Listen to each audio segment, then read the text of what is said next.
काही सकाळ सकाळी आम्हाला नानाचा फोन आला होता आणि नाना म्हटलं आहे की 5-6 जणांचा स्वयंपाक करा, पाहुणे येणार आहे. पण हेच माहीत नाही पाहुणे कोण येणार आहे.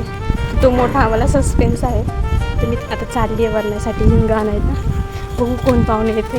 मला काहीच माहीत नाही कोण येणार आहे ते. तुम्ही जोडून राहा म्हणजे तुम्हाला पण समजेल कोण पाहुणे होते ते.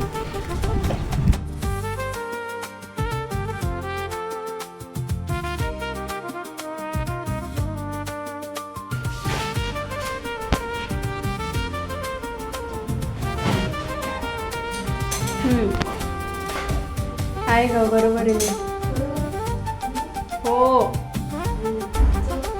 तो पण बरोबर आहे.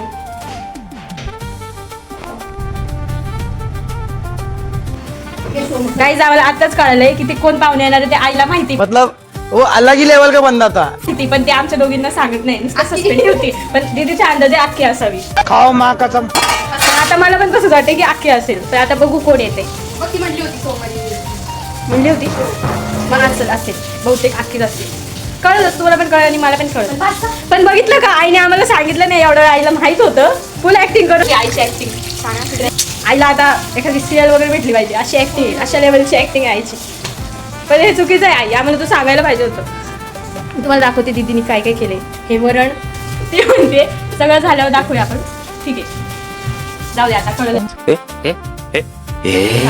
थोड्याच वेळ राहायला ते पाहुणे येते आणि कळलं. पण आमच्या अंदाजे तर अख्खीच असेल. काय गं झिंका चिका झिंका चिका झिंका चिका चिकंका. काय लावतेस? जिरा राईस. जिरा राईस करते. जिरा कुठला भात?